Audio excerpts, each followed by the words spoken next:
Dalam Al-Quran surat Al-Imran ayat 185 sudah dijelaskan bila mana kematian pasti akan menghampiri setiap umatnya. Mengenai waktunya, tidak ada satupun manusia yang mengetahui kapan ajalnya akan menjemputnya. Ingatlah saudara-saudaraku, kehidupan di dunia ini hanyalah sementara. Mulailah untuk mengumpul kebaikan dan amalan untuk bekal dunia akhirat kelak. Itu karena tidak ada yang bisa menolong diri kita sendiri selain amal perbuatan baik. Allah SWT telah mempersiapkan surga bagi orang-orang yang selalu berbuat baik. Namun Allah SWT akan memberikan neraka bagi manusia yang lalai dalam kehidupan dunianya. Maka itu jangan pernah terlena dengan keadaan yang ada di dunia fana ini. Itulah semua hanyalah bersifat sementara yang akan diambil kapanpun oleh Allah SWT. Sekian penjelasan tentang kematian dari kami. Semoga kita semua selalu dilindungi dari siksa api neraka. Wassalamualaikum warahmatullahi wabarakatuh.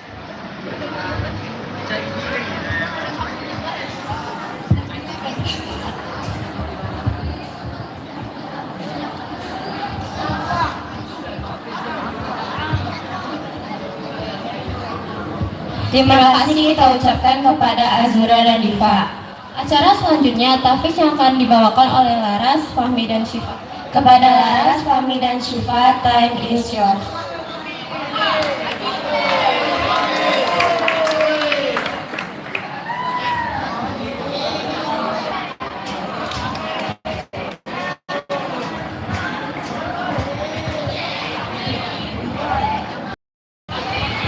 Assalamualaikum warahmatullahi wabarakatuh.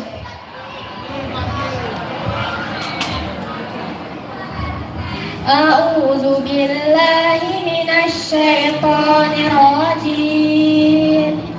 Bismillahirrahmanirrahim. Al-qari'ah mal qari'ah wa ma adraka mal qari'ah. Yauma yakunu nasu kal farasil mabsus wa takunu jibalu kal ihni manfus. Fa amma man saqulat mawazinuh fa huwa fi 'ishatir radiyah wa amma man khaffat mawazinuh fa ummuhu hawiyah wa ma adraka ma hiya narun hamiyah. Bismillahirrahmanirrahim. Inna anzalnahu fi lailatul qadar wa ma adraka ma lailatul qadar. Lailatul qadar khairun min alfi syahr. Tanazzalul malaikatu war-ruhu fiha biizni rabbihim min kulli amr. Salamun hiya hatta matla'il fajr. Bismillahirrahmanirrahim. Sabbihisma rabbikal a'la alladzi khalaqa fasawwa wallazi qaddara faqadar wallazi akhrajal mar'a faja'alahu ghusaa'an ahwa.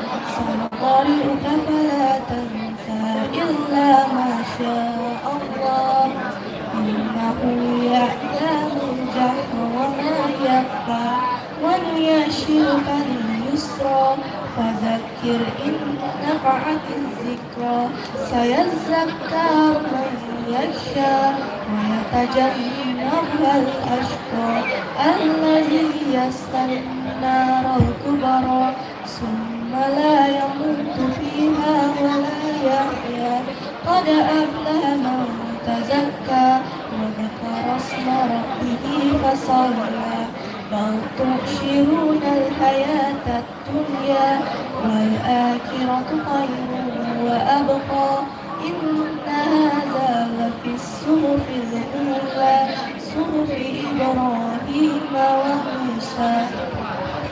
Sadaqallahul azim. Assalamu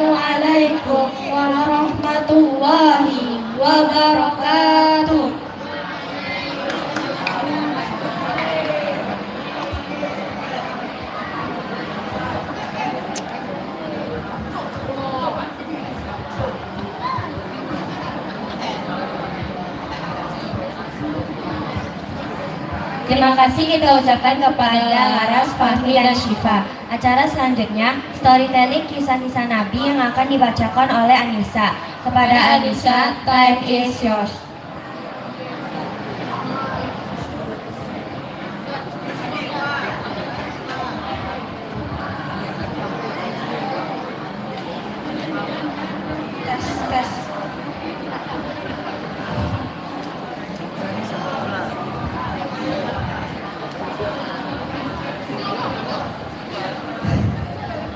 Assalamualaikum warahmatullahi wabarakatuh.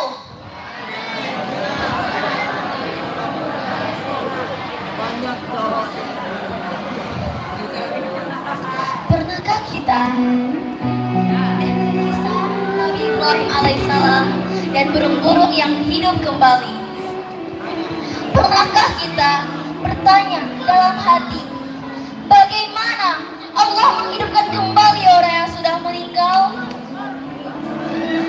Ternyata pertanyaan seperti itu juga pernah diajukan oleh seorang nabi yang sangat mulia, yaitu Nabi Ibrahim alaihissalam. Bukan karena beliau ragu kepada Allah, justru sebaliknya, beliau memiliki keimanan yang sangat kuat. Suatu hari Nabi Ibrahim berdoa dengan penuh kerendahan hati. Ya Tuhanku, perlihatkanlah kepadaku bagaimana Engkau menghidupkan orang yang telah mati. Lalu Allah berfirman, apakah Engkau belum beriman? Nabi Ibrahim menjawab dengan penuh kerendahan hati, aku telah beriman ya Allah, tapi aku ingin agar hatiku semakin tenang. Maka Allah memberikan pelajaran yang sangat luar biasa. Allah memerintahkan Nabi Ibrahim mengambil 4 ekor burung. Setelah itu burung-burung tersebut dipotong, lalu bagian-bagiannya diletakkan di beberapa bukit yang berbeda. Setelah semuanya selesai, Allah berfirman agar Nabi Ibrahim memanggil burung-burung itu. Nabi Ibrahim pun berdiri. Beliau memanggil mereka, wahai burung. Sesaat keadaan menjadi sunyi. Lalu dengan izin Allah, keajaiban mulai terjadi. Bulu-bulu yang bergerak mulai berserakan. Tulang belulang saling melekat dan menyatu. Daging kembali menempel, sayap terbentuk kembali. Dan dalam sekejap